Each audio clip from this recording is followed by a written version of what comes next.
Hello আমার প্রিয় পরিবারের সদস্যরা, কেমন আছো গো তোমরা সবাই? আশা করি ভালো আছো, সুস্থ আছো। আমিও ভালো আছি, সুস্থ আছি। সবাইকে জানাই শুভ সকাল। আজকের সকালটা একটু অন্যরকমভাবেই শুরু করলাম। প্রত্যেক দিন তো সেই কাজ কর্ম নিয়ে শুরু করি। ভাবলাম যে না, আজকে বিছানা থেকেই ব্লগটা শুরু করি। এখন বাজে সকাল 6:30। ছেলে উঠে পড়েছে, আমি ওই পাশে উঠে পড়েছি। উঠে বিছানাপত্র গুছিয়ে টান করে রেখে ঘর থেকে বেরিয়ে যাব। কারণ একবার যদি বিছানা থেকে আমি উঠে যাই, তারপর আর সময় পাবো না এই বিছানাটাকে ঠিকঠাক করে গোছানো। এখন রাত্রেবেলা ভালোই কিন্তু ঠান্ডা পড়ে গেছে, কম্বলটা খুব দরকার পড়ে। তো তাই একটা ছোট্ট পাতলা কম্বল নামিয়েছি। আর এই বিছানায় তো আমি, বুনু আর আমার ছেলে 3জন মিলেই থাকি।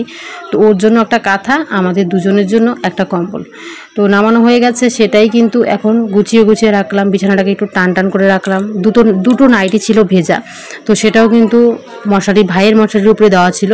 তো সেটাকেও পরিষ্কার করে একদম সেই নাইটিগুলোকেও ভাঁজ করে রেখে দিচ্ছি এইখানেই।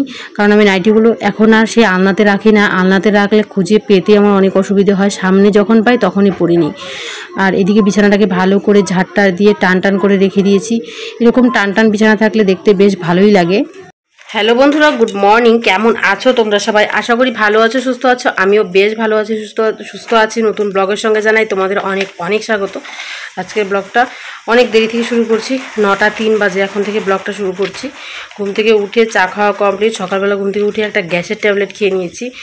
কয়েকদিন থেকে আমার একটা অসুবিধে হচ্ছে, সেটা হচ্ছে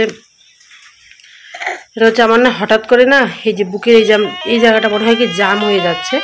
কেউ দেখবে যারা পান খায়, পান খাওয়ার পর না পানটা গলায় আটকে গেলে যেমন একটা লাগে না, মনে দমটা বেরিয়ে গেল সেরকম লাগে। তো সেই জিনিসটা আমার হচ্ছিল 3 দিন থেকে। তো 3 দিনের মধ্যে 2 দিন গ্যাসের ট্যাবলেট খেয়েছি, খাওয়ার পর ছেড়ে দিয়েছে, আবার হচ্ছিল। তো সেই কারণে কালকে বাবাকে বলেছিলাম অনেকগুলো গ্যাসের ট্যাবলেট একসাথে নিয়ে আসতে। বাবা একদম 50 টাকার গ্যাসের ট্যাবলেট একসাথে নিয়ে এসেছে। সকালবেলা খালি পেটে একটা খেয়ে নিয়েছি। চা খাওয়া হয়ে গেছে, আর এদিকে বিছানাপত্র গোছানো হয়ে গেছে, ঘর ঝাড় দেওয়া কমপ্লিট, ঘরটা পরিষ্কার করা কমপ্লিট হয়ে গেছে। এখনই আমার সকালবেলা কাজ হচ্ছে আমার এই যে ছোট্ট সোনা, এই ছোট্ট সোনাকে ঘুম পাড়ানো। ও কিন্তু ওর গিটার নিয়ে খেলতে ভীষণ ব্যস্ত। উপর দিকে তাকিয়ে এই যে ফ্যানটা ঘুরছে, ফ্যানটার দিকে তাকিয়ে আছে, আর ওই যে গিটারটা দিয়ে ব্যস্ত। এখন ভিডিও করলে কিভাবে তাকিয়ে থাকে ভিডিওর দিকে, এই যে ফ্যান দেখে। তুমি না একটা না ঝোলা মানুষ, তোমার আক্কল নেই, আক্কল। তো এখন ওকে ঘুম পাড়াবো। ওর খাওয়ানো হয়ে গেছে, সকালবেলায় ওকে খাওয়ানো হয়ে গেছে। তো ওকে খাইয়ে বসিয়ে দিয়েছিলাম, ঢেক দিয়ে বসিয়ে দিয়েছি। প্যান্ট গেঞ্জি পরিয়ে, কারণ বাইরে বৃষ্টি হচ্ছে, ঝিরিঝিরি বৃষ্টি, ঠান্ডা থাকে। আর বেশিরভাগই আমি ওকে জামা পরাই না, ও প্রচুর ঘামে, সেই কারণে ওকে জামা একটা বেশি পরানো হয় না। তো আমার কোলে আসার জন্য ব্যস্ত হয়ে গেছে। এই যে হ্যাঁ, তুমিও করবা, তুমিও ভিডিও করবা? বলো হ্যালো, হ্যালো বলো। ওবে ঠুট কামড়াই দিয়ে হয় না, হ্যালো বলতে হয়। তাতা দিয়ে দাও, তাতা।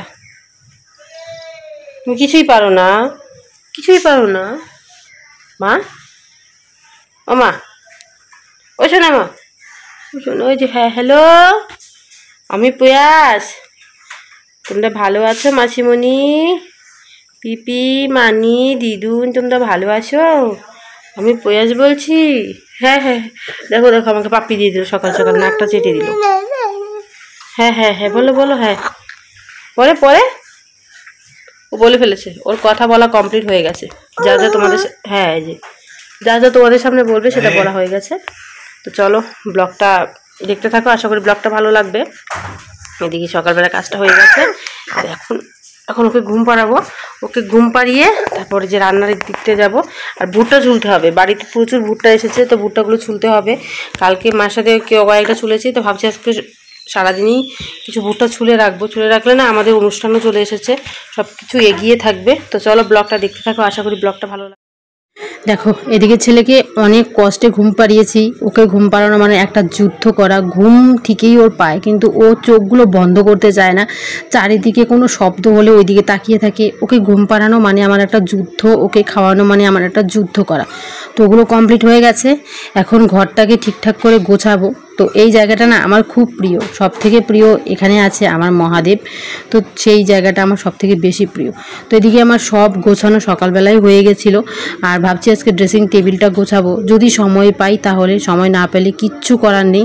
আর এদিকে এই যে অনেকগুলো ভুট্টা এখানে ছোলা হয়েছে, কাল রাত্রেবেলায় প্রচুর ভুট্টা ছুলেছি, পুরো হাতে কিন্তু ঠোসা পড়ে গেছে। হাত দিয়ে ভুট্টাগুলো ছোলাতে হয় তো ঠোসা পড়ে গেছে, কারণ এগুলো হচ্ছে নমলা ভুট্টা যেটাকে বলা হয়, মানে এটা সবার শেষে ভুট্টাটা করা হয়। এই ভুট্টাটা না বাড়তি হয় না, বাড়তি না মানে পুরাট না হতেই কিন্তু ভুট্টাটা তুলতে হয়। সেই তোলার কারণে কিন্তু মানে ভুট্টাটা একটু কাঁচা থেকে যায় আর একটু নরম থেকে যায়, আর সেটা গাড়ি দিয়ে ভাঙানো মুশকিল, তাহলে ভেঙে যাবে। বাড়িতে তো পুরোই আমাদের বাঁশের প্যান্ডেল অনেক দিনই হয়ে গেছে, তো সামনেই অন্নপ্রাশন, হাতে গোনা আর মাত্র কয়েকটা দিন। এদিকে ভাত বসানো হয়ে গেছে, ভেতরের হাঁড়ির ভেতরটা ভালো করে পরিষ্কার করে এনে মা ভাত বসিয়েছে। এখন ছেলের খাবার রেডি করা হয়ে গেছে, তো উঠলে ওকে খাওয়াবো, মানে জলটা গরম করে রেখে দিয়েছি। এখন নিজেকে একটু সময় দিতে হবে, মানে নিজেকে একটু, নিজের শরীরটাকে একটু খাওয়াতে হবে। সকালবেলা ঘুম থেকে উঠেই আজকে খিদে পেয়ে গেছে, কারণ রাত্রেবেলা না পেট ভরে সেরকম খাইনি। তো এদিকে কিছুটা ছানা ছিল, মা বলছে ছানাটা খেয়ে নে, আর আমার ছানা গরম করে খেতে বেশ ভালো লাগে। তো ভাবছি ঘরে কিছুটা চিড়ে আছে, চিড়ে কলা এসব আছে, তো ভাবছি যে চিড়ে কলা দিয়ে একটু ছানা দিয়ে মেখে খাবো। ভীষণ খিদে পেয়ে গেছিলো, কালকে রাত্রেবেলায় খাওয়ার পরিমাণটা কম হয়ে গেছিলো, কারণ গ্যাসের চাপটা একটু বেশি দিচ্ছে কয়েকদিন থেকে, তো সেজন্য একটু কম খেয়েছি। একটু বেশি করেই চিড়ে মাখবো, ভাইকেও দেবো, ভাইও তার সাথে খেয়ে নিতে পারবে। তো যেখানে কিন্তু চিড়েটা নিয়ে নিয়েছি, চিড়েটা ঝাড়াই আছিল, তো শুধু এইভাবে কৌটোর মধ্যে রেখে দিয়েছিল। তো এখন চিড়েটা নিয়ে নিয়েছি, তার সাথে নিয়ে নেব কিছু পরিমাণ সবরি কলা। এই হচ্ছে সবরি কলা, সবরি কলাগুলো ভালো করে ছুলে নিচ্ছি, ছুলে ঝটপট করে মেখে নেব। এত খিদে পেয়েছে, মনে হচ্ছে যে কলাগুলোর সাথে এখনই এভাবে মেখে খেয়ে নিই, কিন্তু মানে বলে বোঝাতে পারবো না। আমি না এখন খিদেটা সহ্যই করতে পারি না। আগে আগে খিদে প্রচুর সহ্য করতে পারতাম, এখন খিদে পেলে আমি দুপুরবেলায় খেতাম, কিন্তু যখন থেকেই বেবি হয়েছে, অনেকেই বলে যে বেবি যখন মায়ের বুকের দুধ খায় তখন নাকি খিদে সহ্য করা যায় না। সত্যি গো, প্রচুর আমার খিদে পায়। জানি না এটা কার কার এমন হয়, আমার প্রচুর খিদে পেয়ে যায়। এখান থেকে হাফ আমি খাবো, হাফ ভাই খাবে, দুজনে মিলে তাড়াতাড়ি করে কলা, চিড়ে আর ছানা একসাথে মেখে খাবো। দুধ দিয়েও বেশ ভালো লাগে, কিন্তু দুধ আজকে ঘরে ছিল না, দুধটা ছানা কেটে গেছে, তো সেই ছানাটাই খেয়ে নিচ্ছি। আর এই ছানাটা কিন্তু আমরা খাই, অনেকেই ফেলে দেয়, অনেকেই নষ্ট বলে ফেলে দেয়, আমরা ফেলে দিই না। তো বন্ধুরা, অনেকক্ষণ পর তোমাদের সামনে চলে এসেছি। আমি তোমাদেরকে আজকে ভিডিওতে একটা মেন জিনিস দেখাবো। তো সেটা হচ্ছে, তোমরা সেদিন দেখেছিলে যে আমি মাথাভাঙ্গা গেছিলাম, আমি, দিদি, বুনু সবাই মিলে মাথাভাঙ্গা গেছিলাম তো গলার একটা চেন বানাতে। তো সেটা এসে গেছে, সেটা আমি তোমাদেরকে দেখাবো। আমি আনিনি, বাবা গেছিলো মাথাভাঙ্গা, বাবাকে স্লিপটা দিয়ে দিয়েছি, বাবা নিয়ে এসেছে। আনারটা তোমাদের দেখাতে পারিনি, কিন্তু সেই জিনিসটা চলে এসেছে স্পেশালি। আর এই জিনিসটা আমার বাবা আমার ছেলেকে দিচ্ছে। তো আমি এসব জিনিস চাইনি, কিন্তু বাবা ভালোবেসে দিচ্ছে, তো তাই তোমাদেরকে দেখাবো, আর কিছু করার নেই এখানে। তো প্রথমত বাবুর যে থালা, বাটি, গ্লাস যেটা এখান থেকে দেওয়া হয়েছে, সেই জিনিসটাই আমি তোমাদেরকে দেখাচ্ছি। তো সেই জিনিসটাও চলে এসেছে, সেটাও দেখাবো। তার সাথে সাথে থালা, গ্লাস, বাটি সব চলে এসেছে বাবুর অন্নপ্রাশনে। থালা, গ্লাস, বাটি একদম সেট নিয়ে আসা হয়েছে।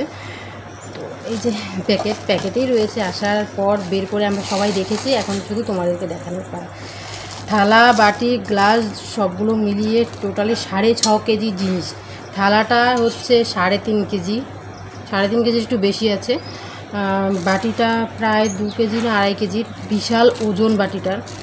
গ্লাসটাও সেরকম, গ্লাসটাও ভীষণ ওজন। তো এই হচ্ছে থালা বাবুর অন্নপ্রাশনের, এই হচ্ছে থালা, কাঁসার থালা। আমাদের মধ্যে তো এই যে কাঁসার থালাতেই খাওয়ানো হয়। তো এই হচ্ছে বাবুর অন্নপ্রাশনের কাঁসার থালাটা, স্পেশালি ভীষণ সুন্দর হয়েছে কিন্তু, তাই না?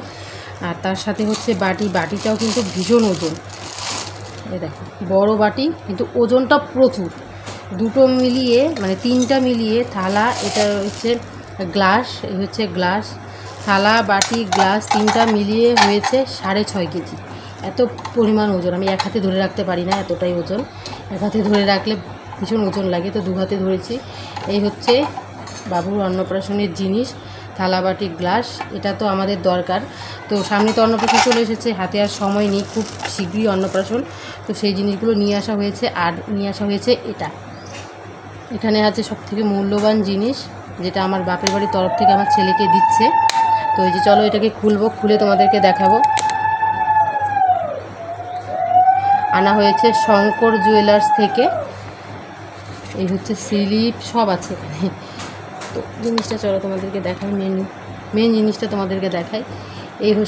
এই হচ্ছে সোনার চেনটা। সোনার চেনটা কিন্তু বিশাল লম্বা, এই দেখো প্রায় 1 টাক্করের বেশি আছে সোনার চেনটা। এই হচ্ছে সোনার চেন, ভীষণ লম্বা। ডিজাইনটাও তোমাদেরকে দেখাবো। বাচ্চা মানুষ তো সেই কারণে কিন্তু আমরা সেদিন গিয়ে কমল চেনই অর্ডার করেছিলাম, তো কমল চেনই এসেছে। এই হচ্ছে সোনার চেন।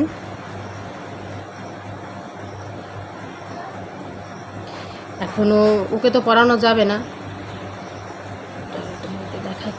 এই হচ্ছে এস, কিন্তু আমার না এস পছন্দ ছিল কতগুলো, ওই যে সচিন চেনের মধ্যে এস হয় না, এরকম থাকে ওই এসগুলো, কিন্তু ওইগুলো দিলে সোনা বেশি লাগবে।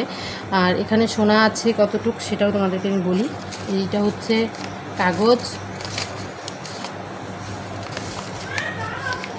কমল চেন। এখানে সোনা আছে 9 গ্রামের মতো সোনা আছে। তো এটার দাম পড়েছে 50,000 টাকা। এই হচ্ছে স্লিপ, এখানে টোটাল সব জিনিস আছে। এটা হচ্ছে প্রথম স্লিপ, যেটা আমি নিয়ে এসেছিলাম, তো বানাতে দিয়ে নিয়ে এসেছিলাম। আর এটা হচ্ছে শেষ স্লিপটা, যেটা কালকে দিয়েছে। এই হচ্ছে শেষ স্লিপটা। তো এটা হয়ে গেছে, আমার কাজ হয়ে গেছে, মানে আন্না হয়ে গেছে জিনিসটা। এই হচ্ছে গলার চেন।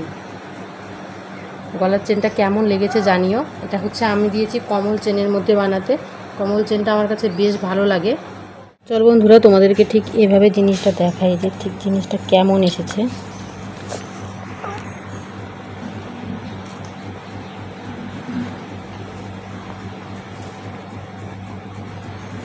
এই হচ্ছে মালাটা, এটাকে সোজা করি। এই হচ্ছে মালাটা। আমি ঠিকঠাক করে সোজাটাও করতে পারছি না, খুব বেশি মোটা না। আমার বাবার সামর্থ্য অনুযায়ী যেটা এনেছে সেটাই সব থেকে বেশি কথা। এই হচ্ছে মালাটা, দেখো। এই হচ্ছে চেনের ডিজাইন যা আছে সব দেখো তোমরা। কমল চেন আনা হয়েছে। এই হচ্ছে চেনের ডিজাইন। আর এস হচ্ছে ঠিক এরকম। এসটা না আমার এরকমের থেকে সব থেকে বেশ ভালো লাগে আমার, ওই টাইপের যেটা আমি তোমাদের বললাম, ওই টাইপের এসটা আমার বেশি ভালো লাগে। এই হচ্ছে জিনিসটা।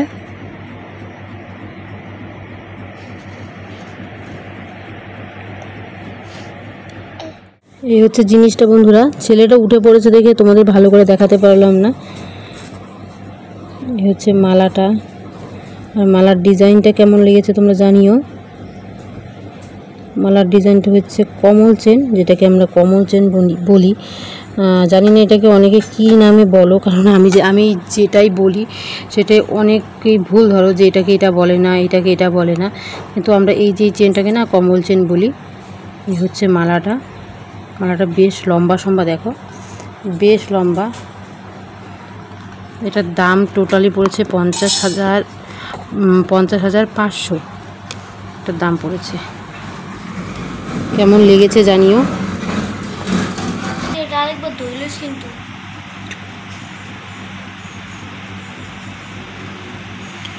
মালাটা কেমন লেগেছে জানিও। আমার ভীষণ পছন্দ হয়েছে মালাটা। তো আমাদের অন্নপ্রাশনের সব থেকে দামি জিনিস যেটা, সেটা চলে এসেছে। এই হচ্ছে আরও জিনিস আছে যেটা পরে আনবে। এই হচ্ছে সব থেকে দামি জিনিস। কেমন লেগেছে জানিও। আমার তো ভীষণ পছন্দ, ভীষণ। বাবা এই চেনটা দেওয়ার পর সত্যি আমি বাবার দিক থেকে অনেকটা খুশি, কারণ আমি কিন্তু আজ পর্যন্ত আমার বাবার কাছে কিচ্ছু চাইনি। আর সত্যি বাবা যে দেবে আমি নিজেও জানতাম না। আমাকে যেদিন বলেছে যে একটা চেন বানাতে দিয়ে আসতে, টাকা পয়সা হাতে দিয়েছে, আমি সেদিন থেকেই মানে অনেকটা এক্সাইটেড হয়ে গেছি বাবা দেবে। আমি যে জিনিসটা কোনো দিন চাইনি সেটা বাবা দেবে। সত্যি এটা মানুষ বলে যে ধৈর্য ধরলে অনেক কিছুই পাওয়া যায়। আজ ধৈর্য ধরেছি বলে আমি হয়তো এত একটা দামি জিনিস বাড়ি থেকে পেয়েছি। কিন্তু আমার এই জিনিসগুলোর দিকে কোনো লোভ নেই। আমি চাইছিলাম যেন আমরা সবাই মিলেমিশে একসাথে থাকতে পারি। এটাই আমার কাছে সবথেকে বড় পাওনা। আমি আমার বাবার বাড়িতে থাকতে পারছি, বাবার বাড়িতে আসতে পারছি, এর থেকে বড় কিছু আর চাওয়ার নেই আমার কাছে। চলো আজকে তো তোমাদের দেখিয়ে দিলাম কি এসেছে আমাদের অন্নপ্রাশনের জন্য। আজকের ভিডিওটা এখানেই রাখছি। সবাই ভালো থেকো, সুস্থ থেকো। কালকে নতুন ব্লগ নিয়ে তোমাদের সামনে তাড়াতাড়ি চলে আসার চেষ্টা করব। আজকের মতো এখানেই রাখছি।